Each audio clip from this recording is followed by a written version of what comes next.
Hello guys, welcome to my channel. మీరు చూస్తున్నారు why not Gopal YouTube channel. Guys, ఈ మధ్య చాలామంది ఎప్పుడు నెగిటివ్ జరుగుతుంది, పాజిటివ్ జరగదు, ఎప్పుడు నాకే ఎందుకు ఇలా జరుగుతుంది అనుకుంటూ ఉంటారు. ఆ స్టేట్ ఆఫ్ మైండ్లో నుంచి బయటికి ఎలా రావాలో నేను మీకు కొంచెం అర్థమయ్యేలాగా చెప్తాను. ఎప్పుడు ఇలాగే జరుగుతుంది, ఎప్పుడు నాకే జరుగుతుంది. ఇండియాలో దాదాపుగా 150 కోట్ల మంది జనాభా దగ్గర ఉన్నారు. ప్రపంచం మొత్తంలో 900 కోట్ల దగ్గర ఉన్నారు జనాభా. వాళ్ళకి ఎవరికి జరగట్లేదా? ఎప్పుడు మీకే జరుగుతుందా నెగిటివ్ సిచ్యువేషన్? ఇంకొకటి, ఎప్పుడు నెగిటివ్ జరుగుతుంది, ఎప్పుడు నెగిటివే జరుగుతుందా? పాజిటివ్ అనేది జరగదా? రోజుకి 24 గంటలు అంటే ఒక సంవత్సరానికి ఎన్ని గంటలు? ఒక్క నిమిషం, ఒక్క గంట, ఒక్క నిమిషం కూడా పాజిటివ్ అనేది జరగదా? ఎప్పుడు నెగిటివ్ జరుగుతుందా? నేను ఇక్కడ మాటలు గారడీ చేయట్లేదండి, మైండ్ గారడీ చేస్తున్నా. మన ఆలోచనలు ఎలా ఉంటాయంటే, ఏదైనా 2 సార్లు నెగిటివ్ ఎక్స్ప్రెషన్ జరిగిందనుకో మొత్తం అదే అనుకుంటాం. ఇంకా చాలామంది ఎగ్జాంపుల్ చెప్తాను చూడండి. నేను మొన్న కర్ణాటకకు వెళ్ళాను, పక్క ఊరుకు పని మీద. అక్కడ నాకు ఆకలేసి ఒక హోటల్లో టిఫిన్ చేయడానికి వెళ్ళా. టిఫిన్ చేసి అక్కడ నచ్చలేదు నాకు, బయటకు వచ్చా. వేరే హోటల్కి వెళ్ళా, అక్కడ టిఫిన్ చేసి అక్కడ నచ్చలేదు, బయటకు వచ్చా. కర్ణాటక మొత్తం ఇంతే. అరే, చేసింది 2 హోటల్లో టిఫిన్, మొత్తం కర్ణాటక మొత్తం అంటే ఆంధ్ర వాళ్ళు అంతే, తెలంగాణ వాళ్ళు అందరూ అంతే. ఏదైనా 1 లేదా 2 సార్లు నెగిటివ్ ఎక్స్పీరియన్స్ జరిగిందా మొత్తం అదే అనుకుంటాం మనం. దీన్ని ఓవర్కమ్ చేసి దీనిలోంచి బయటపడాలి, అదే కదండి క్వశ్చన్. ఇప్పుడు దీన్ని ఎలా ఓవర్కమ్ చేయాలనేది చెప్పే బదులు ఓవర్కమ్ చేసిన వ్యక్తి గురించి చెప్తాం మీకు. ఒక అమ్మాయి గురించి.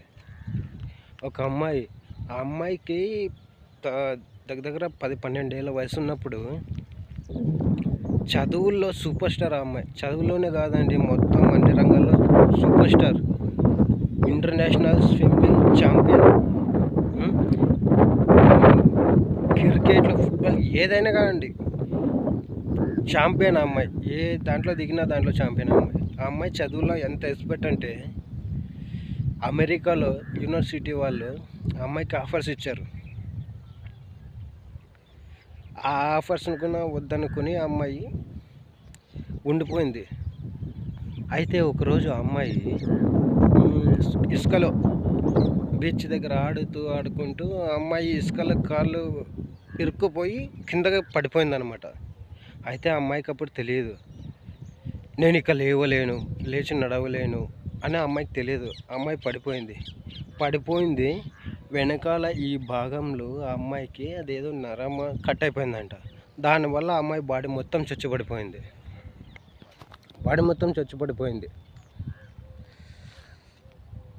డాక్టర్స్ చూపించారు, మెడిసిన్స్ లేదు, ఏమీ లేదు. ఆ అమ్మాయి అంతే, ఇక్కడి నుంచి ఇక్కడి వరకు పనిచేస్తుంది. కింద నుంచి మొత్తం కాళ్ళు, చేతులు, బాడీ మొత్తం చచ్చిపడిపోయినాయి ఆ అమ్మాయికి. అయితే అప్పటి వరకు ఆ అమ్మాయికి సపోర్ట్ చేసిన వాళ్ళు, ఎంకరేజ్ చేసిన వాళ్ళు, మంచిగా కామెంట్ చేసిన వాళ్ళు ఆ అమ్మాయిని దూషించారండి. చచ్చిపడిపోయినా నీకు అన్నీ, నువ్వేం సాధిస్తావు, నువ్వు వేస్ట్, నువ్వు ఏం సాధిలేవు, ఇలాగే మిగిలిపోతావు, మీ అమ్మ మీ నాన్నకి బరువు నువ్వు అని కామెంట్ చేశారనమాట. ఆ బయటికి వస్తే అటువంటి కామెంట్స్ చేస్తారనే ఇంట్లోనే ఉండిపోయింది ఆ అమ్మాయి. కానీ ఇంట్లో వాళ్ళ నాన్న, అమ్మ సపోర్ట్ ఉంది ఆ అమ్మాయికి. వాళ్ళ నాన్న ఎప్పుడు అంటూ ఉండేవాడంట, నీకు తెలివి ఉంది, నాలెడ్జ్ ఉంది, సాధించు, ఏదో ఒకటి చేయి, నువ్వు ఇలా ఉండిపోకు అంటే ఆ అమ్మాయి గట్టిగా ఏడుస్తూ అరుస్తూ అనేదంట, కాళ్ళ చేతులు చచ్చిపడిపోయినాయి నాన్న, నీ ఎంకరేజ్ ఉంది కానీ ఏం చేయటం, నేను ఏం చేయాలి, ఏం సాధించాలి అని అమ్మాయి ఊరం పెట్టుకుని ఏడ్చిందంట. అలా 1 కాదు 2 కాదు 15 సంవత్సరాలు అలా ఏడ్చిందంట. వాళ్ళ నాన్న ఎంకరేజ్ చేయడం, ఆ అమ్మాయికి జరిగిన సంఘటన తలుచుకుని బాధపడటం, ఇలా 1 కాదు 2 కాదు 10-15 సంవత్సరాలు ఇలా జరిగింది. అయితే తమిళనాడులో ఆ అమ్మాయిలాగే ఇద్దరు కజిన్లు అక్క చెల్లెలకు ఇదే పరిస్థితి ఏర్పడిందంట. యాక్సిడెంట్ అయ్యి వాళ్ళకు కూడా ఇలాగే చచ్చిపడిపోయినాయంట. అయితే ఈ అమ్మాయికి అయినంత సీరియస్ వాళ్ళకి కాలేదు. వాళ్ళకి ఓన్లీ నడుము వరకే పోయినాయి. నడుము వరకు అంతా బాగుంది, పైనుంచి కింద వరకు. కింద కాళ్ళు ఒకటే చచ్చిపడిపోయినాయి అనమాట. అయితే ఆ ఇద్దరు అక్క చెల్లెళ్ళకి వాళ్ళ పేరెంట్స్ తరపు నుంచి సపోర్ట్ లేదు. ఇక్కడ ఈ అమ్మాయికి వాళ్ళ పేరెంట్స్ తరపు సపోర్ట్ ఉంది, పబ్లిక్లో సపోర్ట్ లేదు. కానీ ఆ అమ్మాయికి పేరెంట్స్ తరపు నుంచి సపోర్ట్ లేదు. అక్క చెల్లెళ్ళకి సొంత తల్లిదండ్రులే, ఇది ట్రూ ఇన్సిడెంట్ అండి.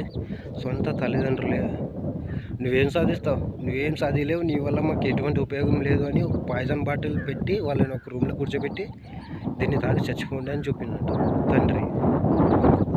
వాళ్ళు ఆ బాటిల్ తాగి విషం తాగి చచ్చిపోయినారంట. ఇది ట్రూ ఇన్సిడెంట్ అండి, తమిళనాడులో జరిగింది. అయితే ఆ న్యూస్ పేపర్లో వచ్చింది. ఆ పేపర్ ఈ అమ్మాయి దగ్గరకు వచ్చింది. ఆ న్యూస్ ఈ అమ్మాయి చదివింది. 10 సంవత్సరాలు డిప్రెషన్లో ఉన్న ఈ అమ్మాయి కోపం, ఇది బాధపడుతున్న ఈ అమ్మాయికి ఒక్కసారిగా కోపం వచ్చిందనమాట. ఆ న్యూస్ చదివిన వెంటనే ఈ అమ్మాయి లైఫే మారిపోయింది. 10-15 సంవత్సరాలు డిప్రెషన్లో ఉంది, కానీ ఆ న్యూస్ చదవగానే కోపం వచ్చింది. మేమేం చేసాం? మేమేమైనా తాగి తందనాలాడి క్యాన్సర్లు అవి తెచ్చుకున్నామా? మేమేమైనా అంటువ్యాధులు ఉన్న రోగిస్టులా? ఆడుకోవడానికి వెళ్ళి కాసేపు మాకు ఇలా అయితే మేమేం చేయగలమని ఆ అమ్మాయి అలా కోపంతో ఊగిపోయింది. అప్పుడు ఆ అమ్మాయి ఆ కష్టం నుంచి ఒక డిఫరెంట్గా ఆలోచించడం మొదలుపెట్టిందంట. ఇది నా పరిస్థితి, ఇక నేను లేవలేను, కానీ దీని నుంచే నేను టర్నోవర్ చేయాలి, దీన్ని ఎలా ఉపయోగించుకోవాలి అని ఆ అమ్మాయి ఒక 3 పనులు చేయడం మొదలుపెట్టిందంట. నెంబర్ 1, ఆ అమ్మాయికి అయిన సిచ్యువేషన్, ప్రపంచంలో ఎంతమంది ఉమెన్స్ ఉన్నారో ఆ అమ్మాయిలాగా పరిస్థితులు చచ్చిపడిపోయిన వాళ్ళందరికీ చెప్పిందంట. నాకు ఈ హెడ్ ఒక్కటే పనిచేస్తుంది, మిగతావి పనిచేయవు. కానీ మీకు ఎవరెవరికి ఏ పాటలు పనిచేస్తాయో, కొంతమందికి కాళ్ళు పడిపోయి చేతులు పనిచేసి ఉండొచ్చు, చేతులతోనే చేతి చూపించండి. కొంతమందికి చేతులు పడిపోయి కాళ్ళు పనిచేసాడు, కాళ్ళతోనే చేతి చూపించండి. ఎవరికి ఏ పాటలు పని చేస్తాయో వాటితోనే మీరు చేసి చూపించండి, ఇంకొకరి మీద డిఫెండ్ అయ్యి బతకకండి అని చెప్పిందంట. నెంబర్ 1. నెంబర్ 2, ఆ అమ్మాయికి ఉన్న స్కిల్స్, ఆ అమ్మాయికి ఉన్న పవర్స్, ఆ అమ్మాయికి ఉన్న నాలెడ్జ్ అందరికీ నేర్చుకుందంట. నెంబర్ 3, ఆ అమ్మాయి ఏమంటున్నదంటే, నాకు ఇక్కడ నుంచి ఇక్కడ దాకా పనిచేస్తుంది, మొత్తం చచ్చిపడిపోయినాయి, కానీ నేను బ్రతుకున్నా. నేనే ఇంత చేయగలిగితే మీరెంత చేయగలరు అని అనేదంట. ఆ అమ్మాయికి ఒక అవార్డు కూడా ఇచ్చారండి, కర్మవీర చక్ర అని ఒక అవార్డు కూడా ఇచ్చారు ఆ అమ్మాయికి. ఆ అమ్మాయి పేరు ప్రీతి శ్రీనివాస్.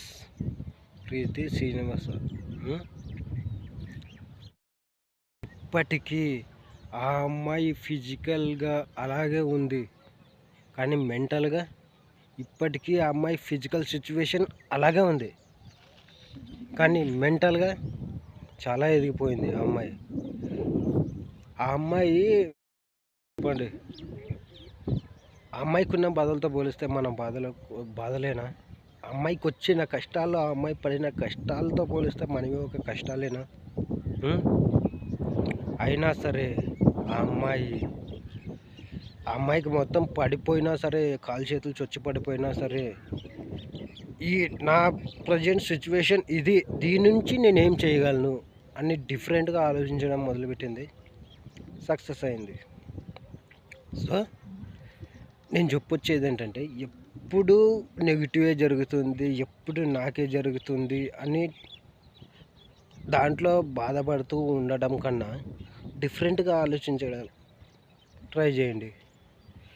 ఇప్పుడు మీకు ఒక నెగిటివ్ సిచ్యువేషన్ జరిగింది, నాకే ఇప్పుడు ఎందుకు జరుగుతుంది, నాకే జరిగింది నెగిటివ్ సిచ్యువేషన్ జరిగిందని అదే నెగిటివ్ సిచ్యువేషన్లో ఉండి దాంట్లోనే బాధపడుతూ కూర్చున్నారనుకోండి, నెగిటివ్ సిచ్యువేషన్ జరుగుతూనే ఉంటాయి.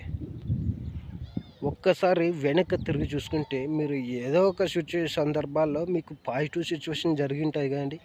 ఒక్కసారి టర్న్ ఓవర్ అయ్యి మీకు జరిగిన మంచి సంఘటనలు గుర్తు చేసుకున్నారనుకోండి, ఈ నెగిటివ్ ఎమోషన్ నుంచి కొంచెం బయటపడే అవకాశం ఉంటుంది.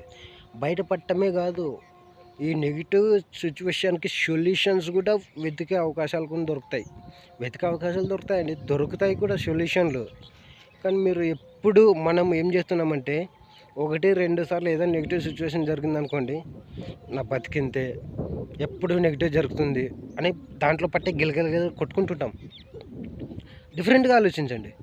అది నాకే ఎందుకు ఇలా జరుగుతుంది అనుకోవడం కంటే, అది నా కోసం జరిగింది అనుకోవడం అట్లా అనుకోవడం వల్ల ఆ సొల్యూషన్స్ క్రియేట్ అవుతాయన్నమాట. ప